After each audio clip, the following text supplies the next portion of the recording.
jawab moral, menuntun dan mengarahkan kebudayaan ke arah perkembangan yang wajar berdasarkan kriteria prinsip-prinsip tertentu agar tujuan kebudayaan dalam meningkatkan harkat dan martabat manusia dapat tercapai. Menurut pemikiran tokoh Auguste Comte dan Van Persen dalam buku Filsafat Kebudayaan karya James Alexander Lurie, dalam sebuah perkembangan yang memperlihatkan 3 macam tahap dalam kebudayaan manusia, yaitu yang pertama tahap mistis, yaitu tahap di mana manusia memiliki sikap yang merasakan dirinya terkepung oleh kekuatan-kekuatan gaib sekitarnya. Yang kedua tahap ontologis, manusia memiliki sikap yang tidak hidup lagi dalam kepungan kekuatan mistis, melainkan secara bebas ingin meneliti segala fenomena yang terjadi. Dan yang terakhir adalah tahap fungsional, yaitu manusia memiliki sikap dan alam pikiran yang makin tampak dalam kehidupan modern. Kebudayaan membentuk pola pikir dan tingkah laku masyarakat dalam menjaga relasi yang baik dengan Tuhan dan leluhur alam semesta serta sesama manusia. Mungkin hanya itu yang dapat saya sampaikan. Saya kembalikan ke Bapak.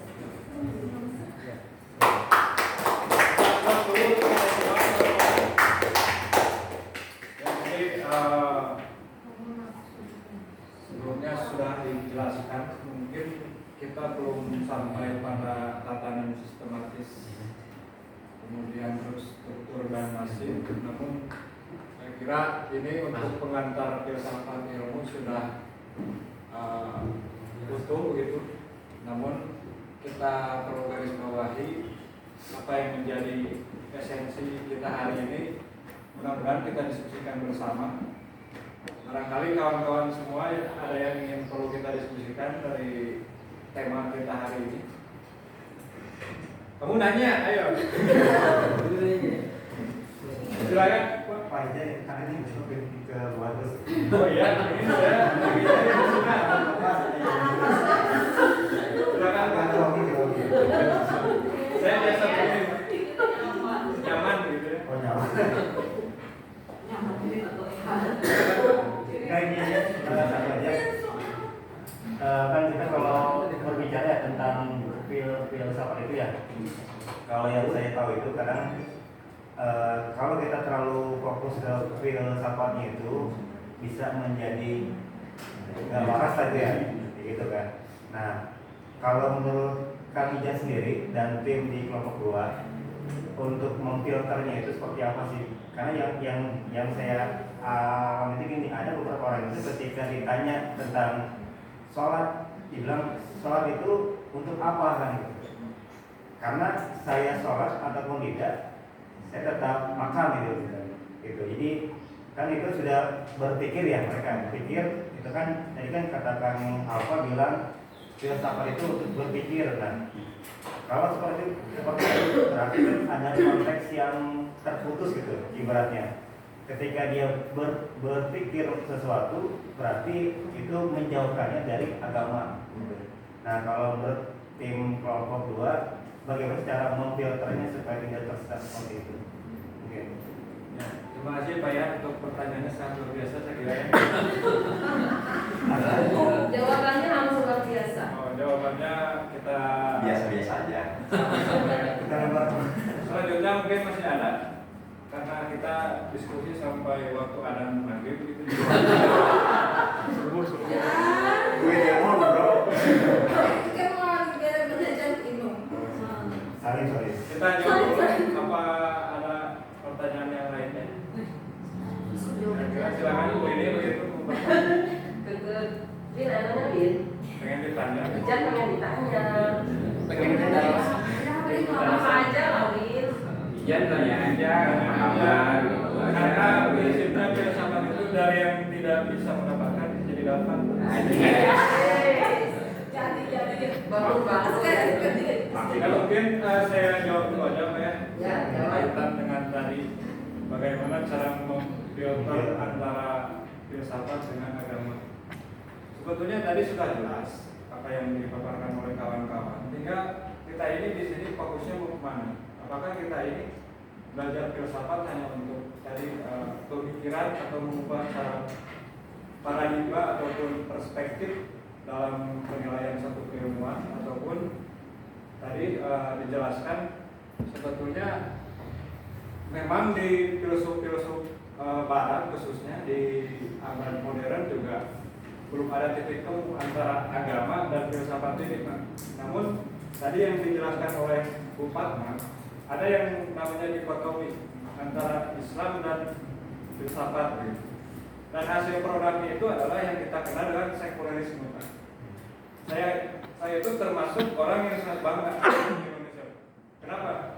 Saya lihat ibu-ibu di sini sangat punya kebebasan untuk seperti melakukan penampilan ataupun menggunakan pakaian dengan keagamaan yang tertentu gitu. Salah satunya ya ibu ini dengan hijabnya gitu.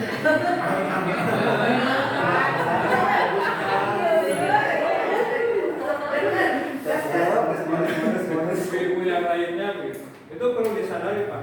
Itu salah satu memang untuk tadi memfilterisasi sebetulnya kita ini kalau untuk diarahkan kepada negara yang secara ideologis Islam juga bukan, ya. Untuk negara sekuler juga bukan. Tapi disinilah keunikan dalam aspek kehidupan berbangsa dan bernegara di Indonesia khususnya begitu. Ketika tadi filsafat dijadikan tolak ukur untuk keagamaan, tadi khususnya saya kira balik lagi ke ditanya, Pak. Karena saya melihat bahwa filsafat dan agama ini tujuannya itu sama sebetulnya. Apa? Mencari keselamatan, Pak. Jadi kalau di agama Islam kan kita beragama untuk selamat, bahagia gitu. Meskipun kita belum tahu di akhirat itu neraka kayak gimana, gitu, surga seperti apa. Tapi untuk tadi dengan filsafat itu sehingga kita jadi tahu bisa mengevaluasi diri apa yang kita lakukan dengan perubahan-perubahan Islam. Jadi tentunya kalau misalkan kita mau belajar filsafat secara mendalam, saya kira tidak ada masalah. Karena agama dan filsafat itu dua-duanya saling beriringan. Memang tidak bisa disamakan, tapi secara ujungnya ini sama, tapi jalannya berbeda. Jadi teman-teman ada yang mau menambahkan, silakan. Tambahan, jadi gini ya Pak Ilham, kalau menurut saya tetap yang namanya filsafat itu nggak bisa dipisahkan dengan agama. Karena memang pada prinsipnya kalau kita melihat orang yang di sana gitu, bahkan yang hanya berpikir secara filsafat itu kan berpikir secara akal rasional kita ya, tanpa menginginkan agama, sehingga mereka akan ke ateis. Jadi tetap yang menjadi pendamping dari filsafat itu adalah agama. Kenapa? Karena di dalam filsafat itu mempunyai sumbernya akal budi. Sementara agama itu adalah wahyu Tuhan. Apa yang tidak bisa, dua-duanya tadi sudah dikatakan bahwa filsafat dan agama itu adalah mencari kebenaran. Ketika di dalam filsafat tidak ditemukan kebenaran itu, maka akan beralihlah ke agama yang memang jelas-jelas sumbernya itu dari Allah, dari Tuhan. Jadi tetap harus ada sinergis antara filsafat dengan agama. Begitu ya Pak ya. Makasih. Silakan Pak, mau disangka. Saya suka disangka. Silakan menambahkan yang ditolak ya. Mau gini. Sudah itu. Silakan mau menambahkan. Paling kalau dari saya, jadi kita pisahkan dulu antara filsafat sebagai ilmu dan juga filsafat sebagai cara berpikir. Kadang kita melihatnya hanya sekedar bahwa filsafat itu orang-orang dilihat dari orang-orangnya. Orang-orangnya itu filsafat itu bebas berekspresi, terus juga berimajinasi gitu ya. Tapi kalau itu berdasarkan dari ilmu gitu. Jadi orang-orang filsafat seperti ini. Kalau misalkan filsafat kita lihat sebagai cara berpikir, bahwa filsafat itu cara berpikir logis, nalar untuk menemukan kebenaran kayak gitu. Contohnya tadi kan sholat itu udah jelas kan, itu udah kewajiban atau juga bisa jadi sebuah kebutuhan. Gimana sih kita berpikir secara filsafat untuk biar sholat itu tetap kita ngerjakan sholat, bahkan tadinya nggak sholat jadi sholat gitu kan. Nah itu proses cara berpikirnya itu filsafat sampai ke menuju ke situ. Tapi kalau misalkan hasilnya ternyata kita jadi malas sholat, itu berarti ada sesuatu yang miss atau misling lah, ada sesuatu tahapan ke situ ada yang hilang gitu. Bahkan cara berpikirnya yang salah. Paling gitu aja kalau misalnya. Silakan kita perkenalan pembuat ya. Tim Anda. Silakan dari menambahkan penjaga gitu. Ya. Kalau tidak ada mungkin saya tutup saja. Ini belum kayaknya kita belum selesai. Belum selesai. Sama Ija udah gak kuat lagi karena bertiga. Panas ya. Berat. Kira-kira mungkin masih ada yang bertanya. Kalau tidak ada kita selesai saja. Mungkin diskusi kita ini belum sistemik ya. Artinya belum menemukan tesis, antitesis dan sintesisnya. Barangkali nanti minggu depan ada dosennya bisa memperjelas lagi. Minggu depan kita ya sama berarti. Minggu depannya lagi mungkin. Jadi secara kesimpulan adalah filsafat, ilmu kebudayaan dan juga agama menyampaikan ketika filsafat ini ingin ada timbul rasanya keraguan.